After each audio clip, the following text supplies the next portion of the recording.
Si pensabas que la primera gran ciudad que sucumbirá ante la bestia sería Babilonia, en sentido literal, o que sería Roma, Nueva York o Dubái, estás mirando en la dirección equivocada. La escritura dibuja una escena distinta y sorprendente. El primer blanco directo del dominio personal del anticristo es Jerusalén. No lo digo como un titular llamativo, lo sostengo en la lectura interconectada de Jesús en el Monte de los Olivos, las 70 semanas de Daniel y la cronología de Apocalipsis. Amados, hoy vamos a desmontar un mito muy extendido y a mirar con urgencia lo que la palabra realmente señala. Imagina por un momento la noche en el Monte de los Olivos, el aire frío, la ciudad de Jerusalén a tus pies, el templo recortándose contra el cielo. Jesús mira esa ciudad y habla con una claridad que hiela y salva a la vez. Sus palabras no son meras advertencias hiperbólicas, son instrucciones situadas en un lugar concreto y en un contexto histórico profético. Cuando él menciona la abominación desoladora y ordena huir a los que estén en Judea, no está ofreciendo una metáfora distante, está señalando geografía, tiempo y una acción urgente para su pueblo. Véase Mateo 24, 15, 20. Este es el punto que muchos pasan por alto por el brillo de la especulación. Los comentaristas populares han ocupado su imaginación con centros financieros o imperios globales que podrían simbolizar a Babilonia, y hay sabiduría en investigar ese simbolismo, pero la Escritura, por su propia voz, fija el primer episodio de profanación extrema en el corazón de la nación de Dios. Esa profanación no es cualquier cosa, es la blasfemia suprema en el lugar donde Dios puso su nombre. Y cuando la blasfemia se realiza allí, el drama escatológico entra en una fase pública y visible que cambia el curso de la historia. Antes de seguir, si quieres una hoja con los pasajes clave comentados y una línea de tiempo sencilla con los versículos que citaremos, en la descripción tienes un enlace para descargarla. Será útil para seguir paso a paso lo que vamos a exponer. Volvamos a Jesús en el monte. Los discípulos le preguntan por señales del fin, por verdades que afectan a su generación y a las que vendrán. Jesús responde con imágenes potentes, pero cuando llega al punto en que habla de la abominación que causa desolación, fija claramente el lugar en el lugar santo. Y no se detiene en la teología abstracta, añade una orden práctica: huir a las montañas cuando vean la señal. Esa instrucción, huir, es directa, urgente y localizada. Véase Mateo 24, 15, 20. No se trata de alarmismo, se trata de obediencia en contexto. Ahora, para entender por qué la caída de Jerusalén es el signo de arranque de la dominación personal de la bestia, hay que remontarse a una trama más amplia, la cronología profética que corre desde Daniel hasta Apocalipsis. Daniel habla de 70 semanas, una estructura profética que muchos intérpretes premileniales entienden como semanas de años. Y en el centro de esa última semana aparece un acto de profanación, la ruptura de un pacto, la detención de los sacrificios y el establecimiento de la autoridad blasfema. Véase Daniel 9, 24, 27. Es ese acto tipológicamente parecido a lo que hizo Antíoco Epífanes en el siglo II a.C., el que Jesús llama abominación desoladora. De nuevo, no hablamos de anécdotas históricas aisladas, sino de patrones. Apocalipsis toma esa cronología y la despliega con imágenes numéricas que no son accesorios: 42 meses, 1260 días, tiempo, tiempos y la mitad. Estas cifras aparecen una y otra vez en relación con el reinado visible y persecutorio de la bestia. Véase Apocalipsis 11:2-3, 13:5. No es un juego de números por amor al misterio, es un cronómetro profético. En la interpretación que seguimos, ese cronómetro marca 7 años de tribulación en total, con un punto medio, el día Enset 260, en el que el anticristo comete la abominación en el lugar santo y exige adoración pública. Desde ese momento su dominio se ejerce de forma abierta y brutal. Aquí está la clave. La escena del templo y la orden de huida en Mateo no ocurren en abstracto. Mateo 24 nos sitúa geográficamente en Judea y funcionalmente en el templo. Cuando la apocalíptica del libro de Juan describe a la bestia con autoridad para hablar blasfemias y querer ser adorada, Y cuando Daniel habla de un príncipe que interrumpe sacrificios, todas las piezas convergen en un punto geográfico y simbólico: Jerusalén y el templo. Esto no niega el rol de sistemas como Babilonia, al contrario, subraya que hay dos frentes complementarios en la obra del mal: el frente físico-político del templo en Jerusalén y el frente sistémico-económico simbolizado por Babilonia.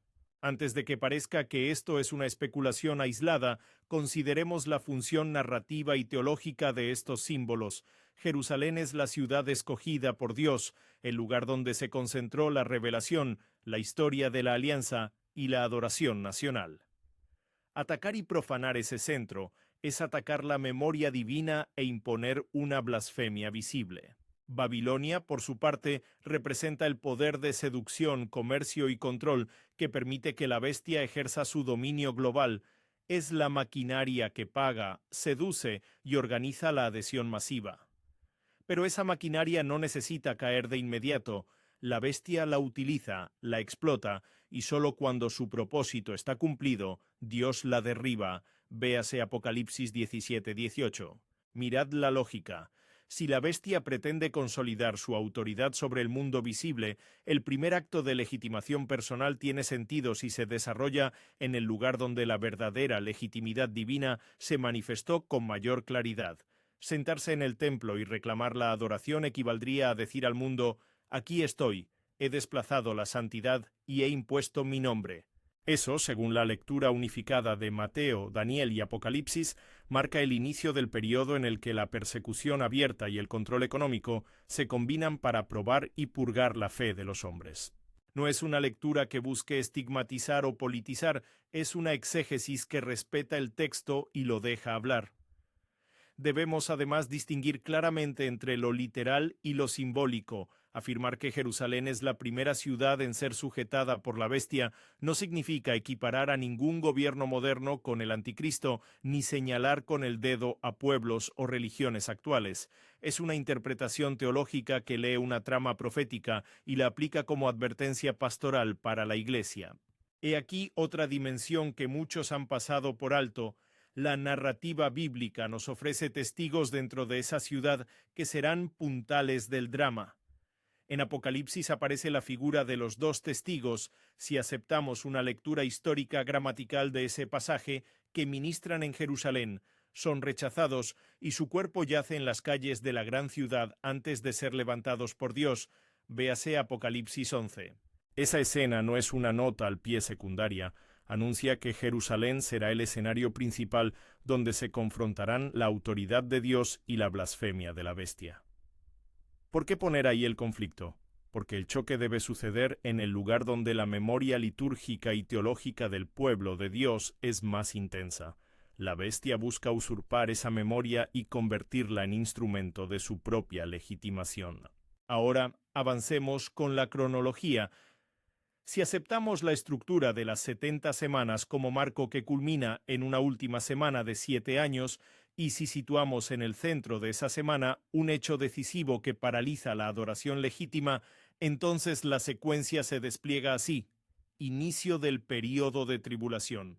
Transcurso de los primeros 3 años y medio con incrementos de violencia y control, llegada al punto medio donde la bestia declara su autoridad en el templo, la abominación que causa desolación y exige adoración pública, y a partir de entonces 42 meses de dominio visible en los que la persecución y la economía coercitiva se intensifican hasta su clímax.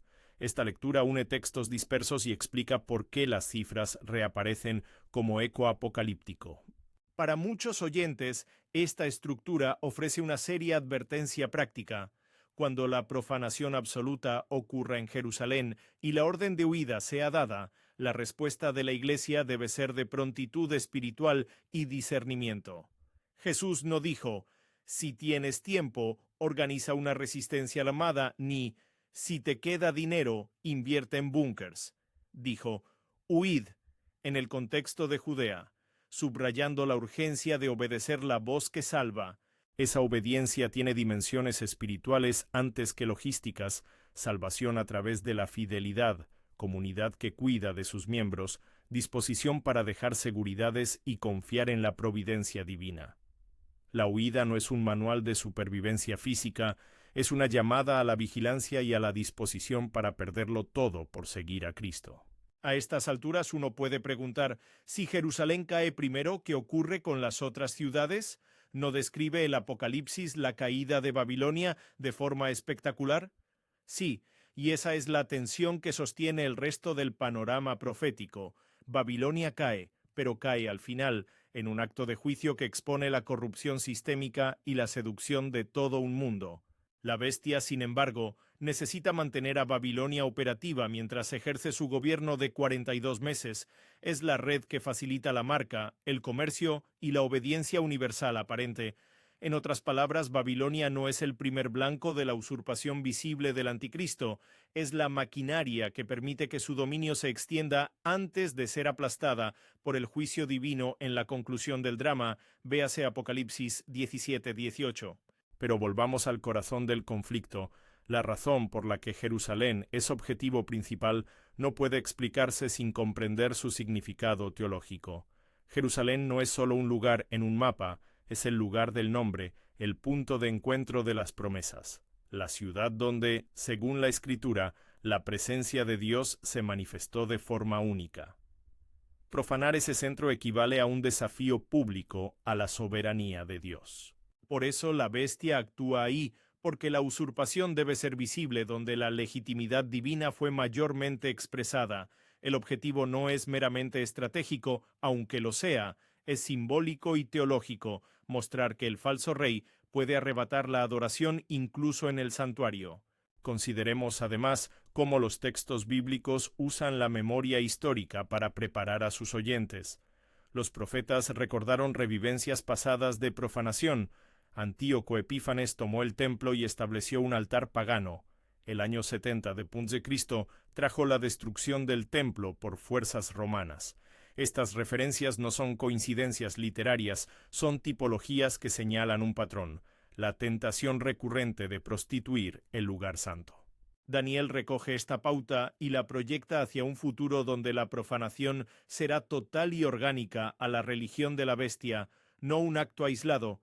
Jesús, por su parte, relaciona directamente la señal con la huida, la marcada continuidad tipológica entre Antíoco, el 70 Douchikonastato y la final abominación de la bestia es un recordatorio.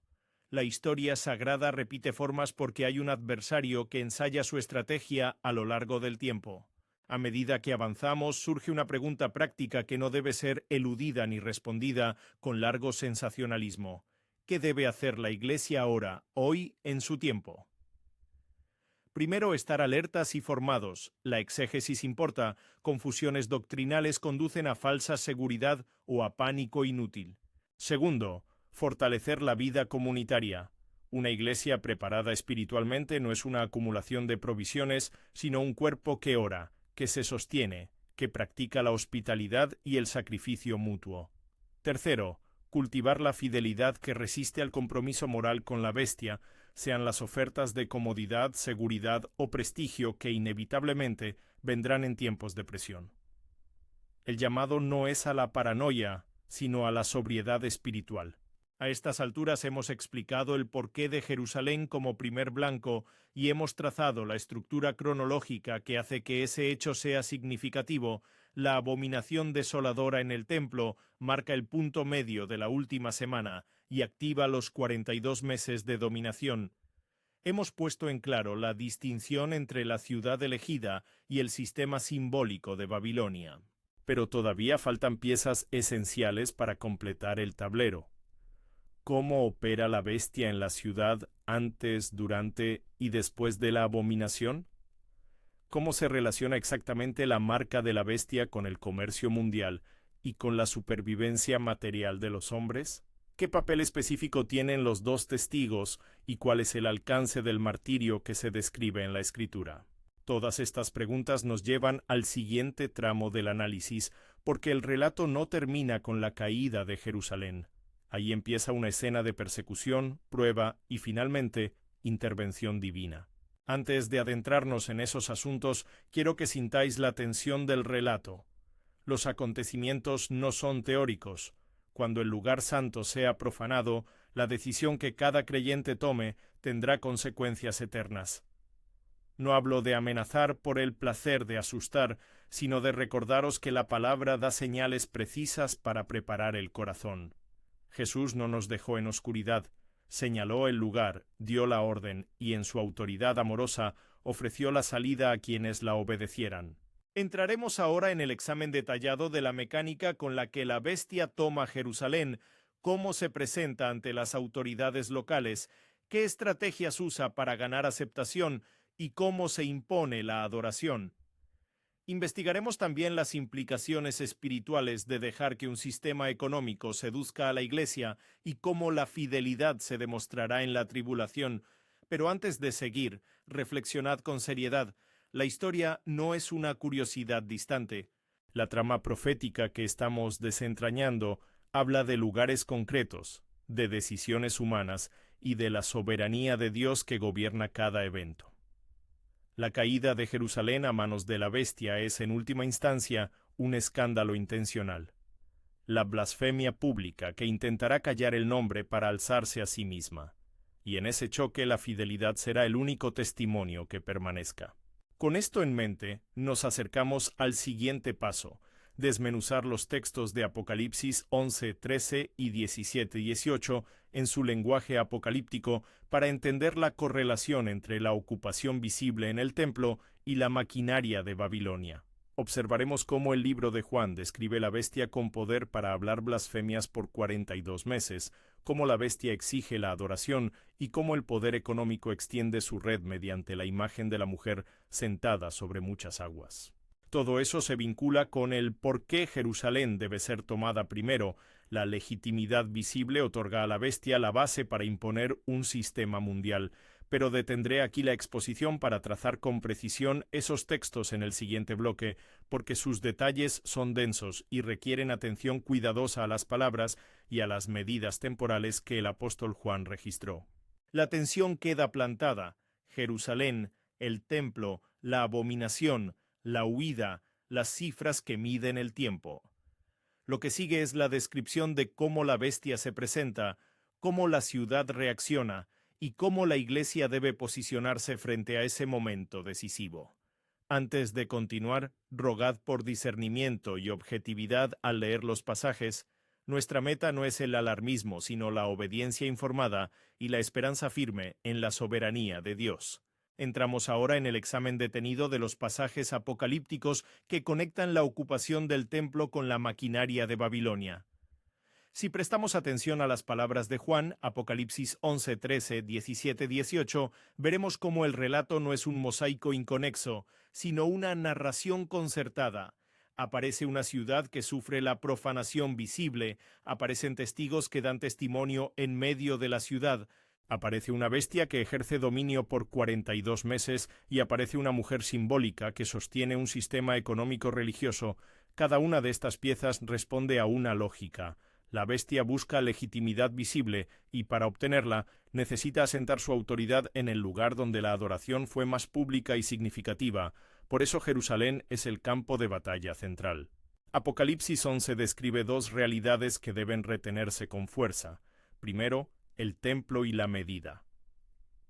Juan ve el templo y se le dice que no mida el atrio exterior porque será entregado a las naciones. Mide, sin embargo, el santuario interior por 42 meses. Apocalipsis 11:1-2. Segundo, los dos testigos que profetizan 1260 días con poder son asesinados en la ciudad, sus cadáveres yacen y luego son resucitados y llevados al cielo. Apocalipsis 11:3-12. ¿Qué significa todo esto en la lógica que venimos siguiendo? Significa que hay una presencia profética y sacramental en Jerusalén que será sistemáticamente atacada, silenciada y humillada públicamente.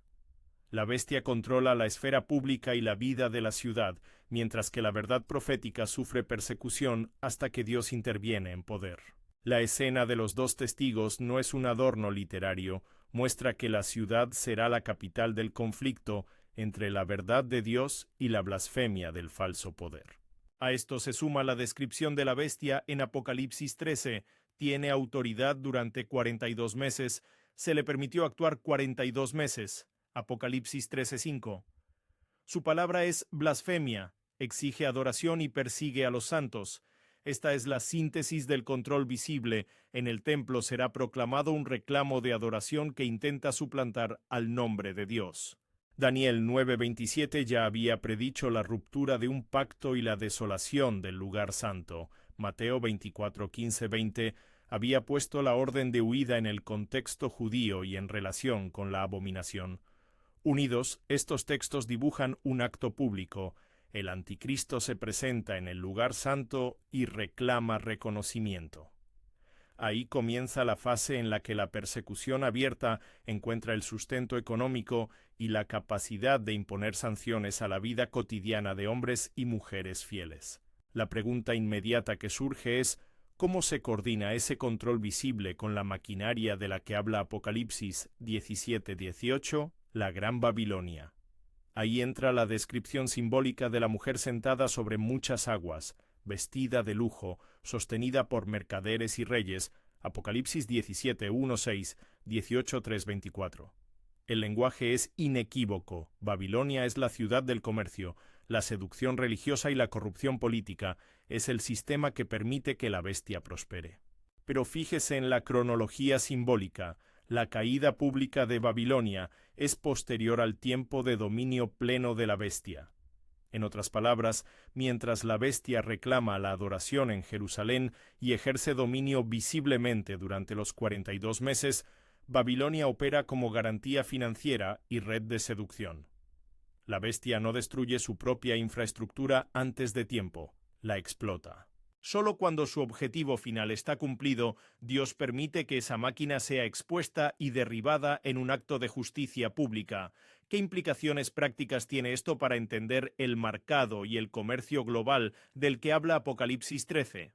Tradicionalmente, la lectura premilenial entiende la marca de la bestia como un signo de adhesión a la autoridad blasfema que regula la capacidad de comprar y vender. Apocalipsis 13, 16, 17.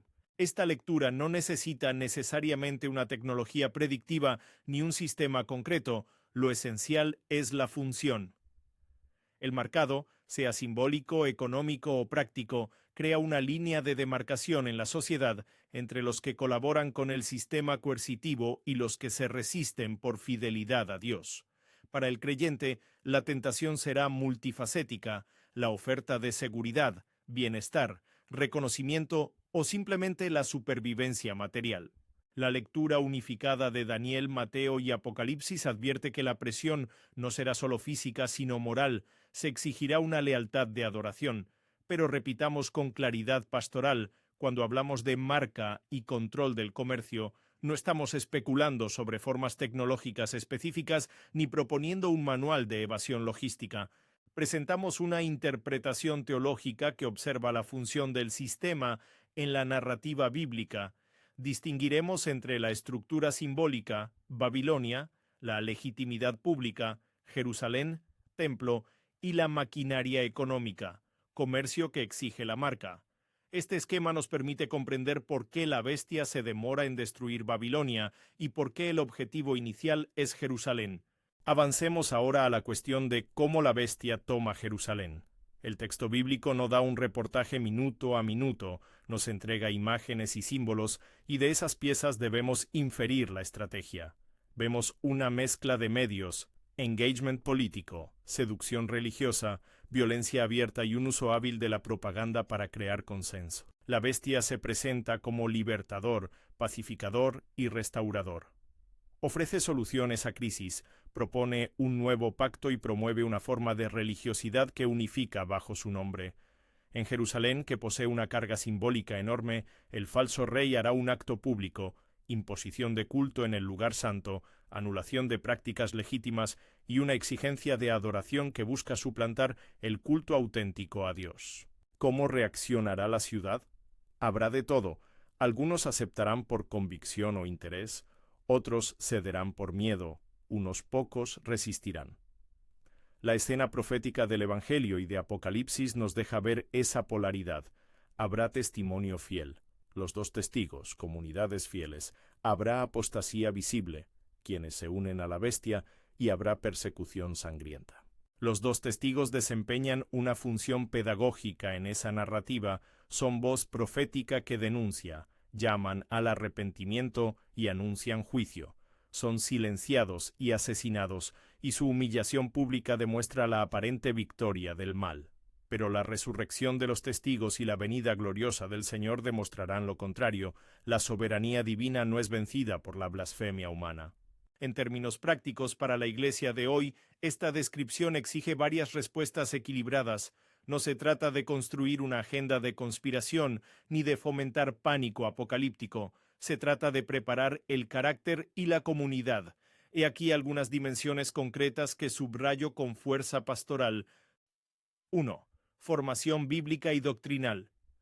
Comprender la Escritura es una defensa contra la manipulación, no para convertir el conocimiento en orgullo, sino para que la Iglesia distinga lo que es de Dios y lo que es impostura. Estudiar Daniel, Mateo 24 y Apocalipsis con seriedad hermenéutica evita caer en lecturas frívolas o en teorías que diluyen la verdad. 2. Vida sacramental y oración perseverante. Cuando la ciudad haya sido profanada, el primer arma del creyente es la fidelidad en la oración, en la alabanza y en la comunión auténtica.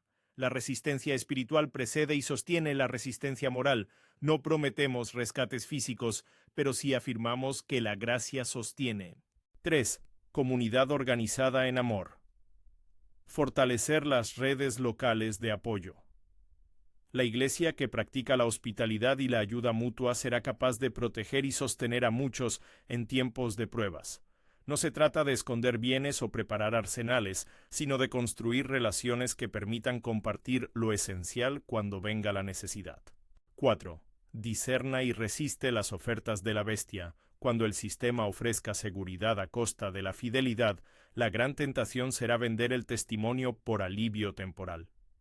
La historia de los mártires recuerda que la lealtad a Cristo a veces exige perderlo todo. No alentamos la búsqueda voluntaria del martirio, pero sí la preparación para glorificar a Dios en la fidelidad, aun cuando la consecuencia sea el rechazo social o la pérdida material. 5. Servicio a los perseguidos. Apoyar a quienes ya sufren persecución es una práctica anticipatoria. Oración, ayuda práctica, visibilidad y denuncia responsable en foros internacionales y de derechos humanos son vías de testimonio cristiano. 6. Evitar el aislamiento conspirativo. Permanecer conectados con la realidad humana y con obras de justicia. La teología escatológica sana no conduce al cierre en sectarismos, conduce a la misión renovada.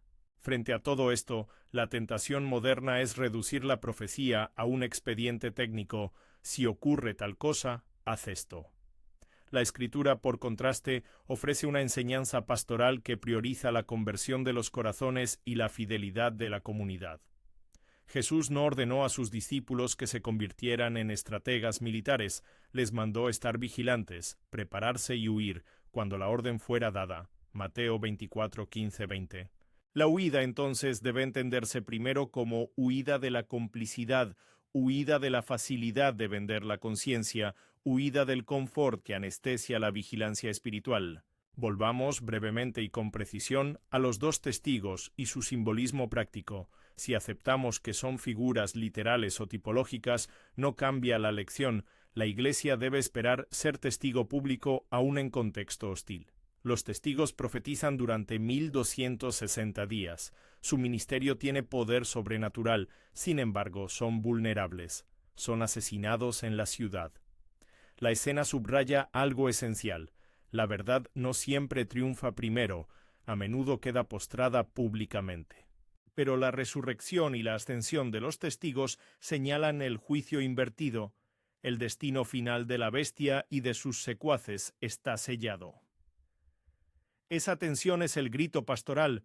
Perseverad aun cuando las circunstancias sean desfavorables, porque la victoria final pertenece a Dios. Pasemos ahora a la caída eventual de Babilonia. Apocalipsis 17-18 deja claro que Babilonia no es solo una ciudad concreta, sino un sistema que se alimenta de lujo, explotación y engaño. Juan la describe como una mujer que embriaga a las naciones con la sangre de los santos, Apocalipsis 17:6. Cuando el sistema cae, El lamento y la descripción del juicio son públicos, económicos y rituales. Apocalipsis 18, 9, 19. Aquí se cumple una lógica de justicia. La maquinaria que explotó y corrompió es exhibida y sometida al juicio. Por lo tanto, la destrucción de Babilonia es un acto pedagógico para el mundo. Muestra la consecuencia última de apostar por la seducción y la injusticia. Desde el punto de vista teológico, la razón de que Babilonia permanezca hasta el final tiene sentido. Si fuese destruida de entrada, la bestia sería incapaz de imponer su orden económico. La historia profética exige que la bestia tenga una ventana para desplegar su poder, para intentar persuadir a las masas y para someter a muchos a la idolatría del poder. Después de que cumpla su propósito, la oportunidad para el juicio público aparece. Dios revela la plenitud de la maldad y la juzga. De nuevo, no hay en esto un plan retorcido de Dios que goce del sufrimiento humano, sino la soberanía que permite la prueba y luego la vindicación. La paciencia divina en permitir que el mal se muestre públicamente hace posible la justicia final que edifica la verdad. Llegamos así al clímax escatológico que la Escritura anuncia con fuerza, la intervención de Cristo. Los textos proféticos convergen en una imagen de retorno poderoso. Cristo vuelve, la bestia y el falso profeta son derrotados, Babilonia es consumida y Jerusalén es vindicada. El lenguaje es dramático, signos en el cielo, ejércitos celestiales, la manifestación de la ira justa y la luz del Señor que disipa la oscuridad. En términos concretos, las fuerzas armadas del mal son aplastadas, la bestia es arrojada al lago de fuego, Apocalipsis 19, 19, 21. El juicio es total, pero la conclusión es redentora. La restauración de Israel, la purificación del santuario, el inicio del reino milenial y finalmente la nueva Jerusalén que desciende del cielo, Apocalipsis 20, 22. Este desenlace nos permite afirmar con esperanza lo que la exposición advirtió con urgencia: la victoria final pertenece a Cristo.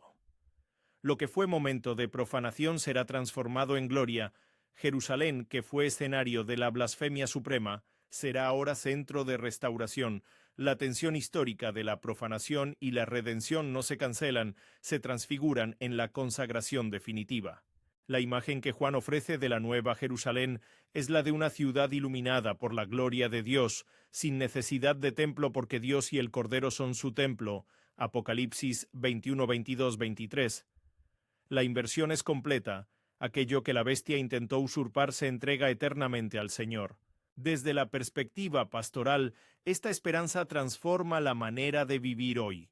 No es una escapatoria emocional, es una certeza que moldea la conducta. La fidelidad perseverante de la Iglesia en la tribulación es testimonio que anticipa la victoria. La comunidad que sufre y resiste se convierte en preludio del pueblo que se regocija en la consumación. Esa es la exhortación final: vivir ahora como ciudadanos de la Nueva Jerusalén, con los valores de justicia, amor y obediencia que desafiaron a la bestia. Quisiera ahora ofrecer aplicaciones concretas que nazcan de todo lo dicho, porque la teología sin praxis se vuelve abstracta. Estas aplicaciones son pastorales, prácticas y no prometerán seguridad material garantizada, pero sí ofrecen rutas claras para la fidelidad. Primera aplicación: formar comunidades de discipulado profundo. Un grupo pequeño de cristianos que ora, estudia la Escritura y practica la comunión podrá sostener la fe de sus miembros cuando el contexto sea hostil. Esa formación incluye el aprendizaje de la Escritura para discernir y el cultivo de virtudes que resistan la seducción. Segunda aplicación: practicar la hospitalidad y la red de ayuda. Antes de cualquier catástrofe, el cuerpo de Cristo debe ser hábil para compartir recursos de manera justa y generosa. Esto implica correr menos a acumular bienes para uno mismo y más en formar relaciones de intercambio y solidaridad. Tercera aplicación: testimonio público claro pero prudente. La Iglesia debe hablar con valentía sobre la verdad del Evangelio, denunciando la injusticia y practicando la misericordia, sin caer en la provocación imprudente que ponga en riesgo la misión. El equilibrio entre valentía y sabiduría es esencial. Cuarta aplicación: sostener a los perseguidos.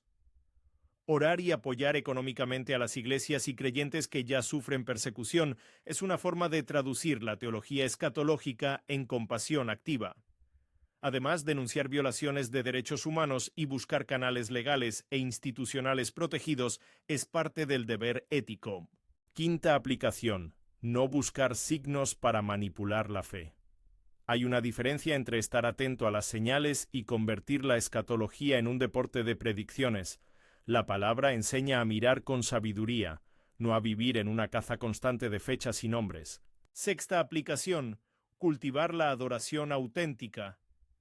La lucha por Jerusalén es, en su raíz, lucha por la adoración. Si la Iglesia prioriza una adoración sincera y bíblica hoy, estará menos propensa a vender su testimonio por comodidades futuras. Séptima aplicación: preparación emocional y espiritual para la pérdida. Enseñar a perder de modo redentor, a renunciar a seguridades materiales por fidelidad, a perder reputación por verdad, a aceptar el rechazo si llega por causa del Evangelio.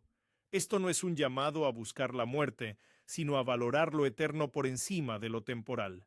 Es importante, además, subrayar lo que no hacemos. No señalamos gobiernos ni personas concretas como la bestia. No inventamos fechas ni exigimos que nuestros oyentes vivan en constante paranoia. No ofrecemos recetas milagrosas para la supervivencia física. Predicamos obediencia, esperanza y responsabilidad comunitaria. Al acercarnos al cierre, quiero visualizar con vosotros la escena final en términos que infunden ánimo. Imaginad el Monte de los Olivos otra vez, pero esta vez bajo un cielo transfigurado. La ciudad que sufrió humillación se llena de la presencia visible de Cristo. Los muros no son ya barrera sino bienvenida. La liturgia que fue profanada se convierte en canto eterno. Las lágrimas de quienes sufrieron son recogidas por las manos del Señor. Los nombres escritos en el libro del Cordero brillan sin mancha. Esa visión no es evasiva. Es la promesa bíblica que sustenta la fidelidad durante los días oscuros. Para terminar, unas palabras de exhortación pastoral. No huyáis del mundo en miedo, no os entreguéis a la resignación. Sed valientes, amad a vuestros vecinos, cultivad la oración y la gracia recíproca. La historia que hemos trazado es seria y exige sobriedad, pero la esperanza que la Escritura ofrece es mayor. La bestia puede parecer victoriosa por un tiempo, pero Cristo ya ha garantizado la victoria definitiva. Si este mensaje ha hablado a vuestro corazón y queréis profundizar en los pasajes que hemos citado, os invito a uniros al estudio bíblico que organizamos, enlace en la descripción, donde desglosamos Mateo 24, Daniel 9 y Apocalipsis 11-13. Allí podremos caminar juntos en la interpretación y en la preparación práctica. Suscribid el canal si queréis seguir esta serie y compartid este vídeo con alguien que busque entender la profecía con seriedad. No ofrecemos atajos, sino estudio y comunidad. Terminemos en una nota de bendición y ánimo. Permanezcan firmes en la fe, amados. Que el conocimiento de las Escrituras los haga prudentes, que la comunión de los santos los sostenga y que la mirada puesta en Cristo los mantenga humildes y valientes. En los días de profanación y en los días de triunfo, nuestro llamado es el mismo. Seguir a Jesús, testimoniar con miedo santo y esperanza firme, y vivir como ciudadanos de la Jerusalén que habrá de venir. Que la paz del Señor fortalezca vuestro corazón y nos encuentre juntos, vigilantes y llenos de amor, hasta el día de su gloriosa venida. Amén.